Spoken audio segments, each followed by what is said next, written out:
আসসালামু আলাইকুম। ফিকেলসি মিরপুর থেকে সাথে আছি আমি রাকিবুল ইসলাম।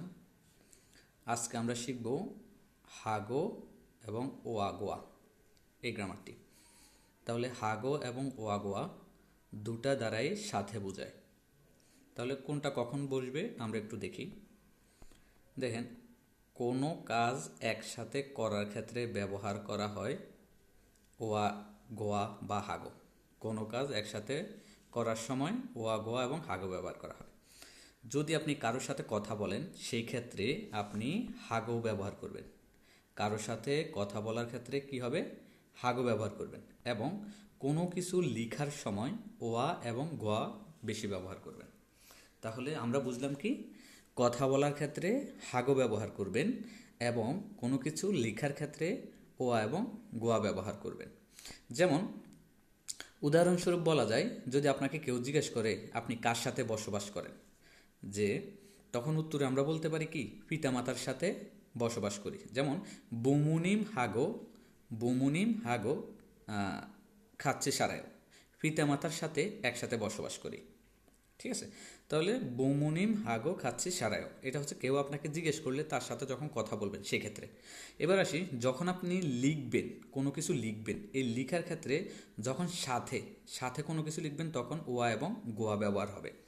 যেমন উদাহরণস্বরূপ বলা যায়, যদি আপনাকে প্রশ্ন করা হয় আপনি কার সাথে বাজারে যান, হ্যাঁ, তাহলে কার সাথে বাজারে যান উত্তরে আমরা বলবো হয়তো বন্ধুর সাথে বাজারে যাই। তাহলে বন্ধুর কোরিয়ান হচ্ছে সিঙ্গু। সিঙ্গু ওয়া বা গোয়া, এই দুইটাই তো ব্যবহার হবে, তাই না? তাহলে আমরা দেখতে হবে যেই ওয়ার্ডটা বাচ্চিম দিয়ে আছে, অর্থাৎ যখন লিখবেন লিখার ক্ষেত্রে ওয়াগোয়া ব্যবহার করবেন। এই ওয়াগোয়ার ভিতরে যেটা হচ্ছে বাচ্চিম দিয়ে আছে সেটা হবে গোয়া, আর বাচ্চিম না থাকলে হবে ওয়া। তাহলে যদি বলে কার সাথে বাজারে যান, বন্ধুর সাথে বাজারে যাই, তাহলে বন্ধুটা হচ্ছে সিঙ্গু। বাচ্চিম যদি থাকে তাহলে গোয়া, বাচ্চিম না থাকলে ওয়া। তাহলে সিঙ্গু শেষ হয়েছে কি দিয়ে? সিঙ্গু উ দিয়ে, অর্থাৎ স্বরবর্ণ দিয়ে, বাচ্চিম নেই। সেক্ষেত্রে আমরা কি যোগ করব? ওয়া। সিঙ্গু ওয়া খাচ্ছি সিজাঙ্গে খায়ো, বন্ধুর সাথে একসাথে বাজারে যাই।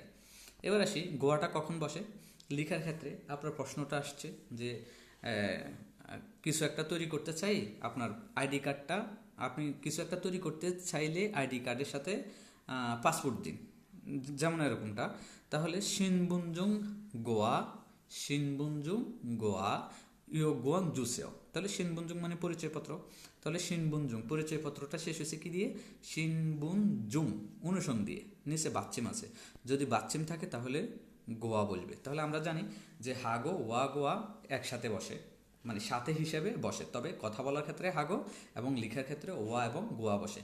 লিখার সময় যদি যে ওয়ার্ডের সাথে আপনার এটা বসবে, ওই ওয়ার্ডটা যদি শেষে বাচ্চিম থাকে তাহলে হবে গোয়া, বাচ্চিম না থাকলে ওয়া। আশা করি বুঝতে পেরেছেন। ধন্যবাদ।